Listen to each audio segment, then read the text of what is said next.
Okay, so I just wanted to quickly, I know that there's been a lot of DI videos, but I just wanted to quickly mention my computer programming class. So in the class, um, this is also, Patrick may have noted this in one of my observations, but in my class I have some students who have previously taken a computer programming class, so they have significant experience with it, and in fact have could probably or have already mastered everything that I would normally teach in a computer programming class. But then I also have a group of students who have no experience whatsoever.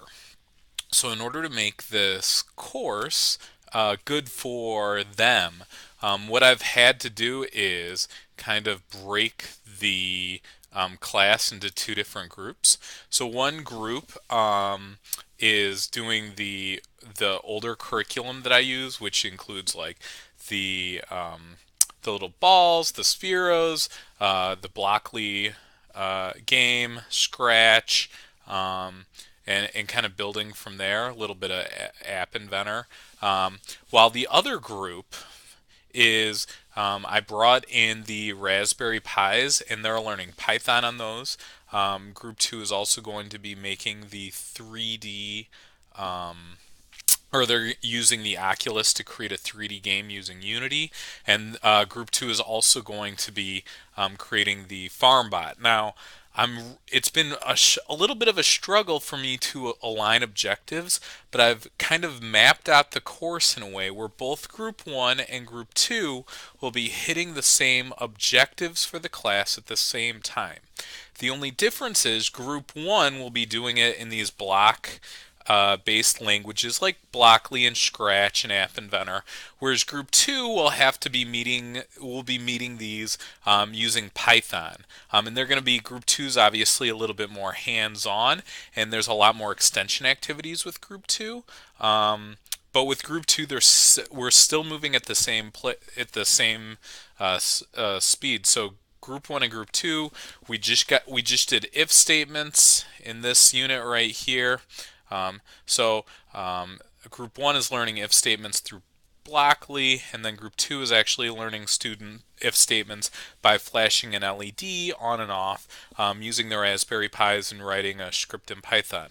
But it's still just an if statement. It's just this one's a little bit more extension, requires a little bit of hands-on activity. So I started this class by allowing students to choose which group they wanted to be in right off the bat.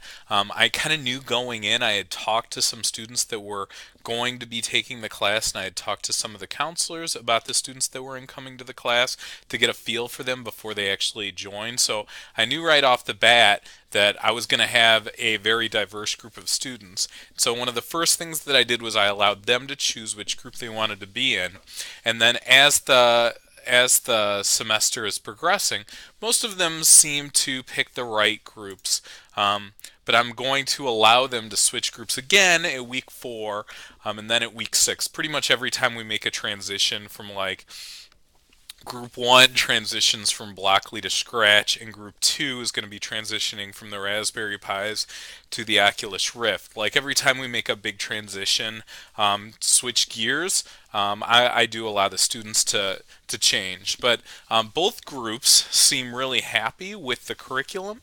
There hasn't been a lot of arguing like this is too difficult or I'm in the easy group or anything like that. It just seems like people accept that they have different abilities coming in, and that the work that they're being given is to their ability level, not necessarily just everyone gets one blanket assignment. So I've really been working hard on this class, but I think that it's coming together well, and it's really a good example of individualized instruction.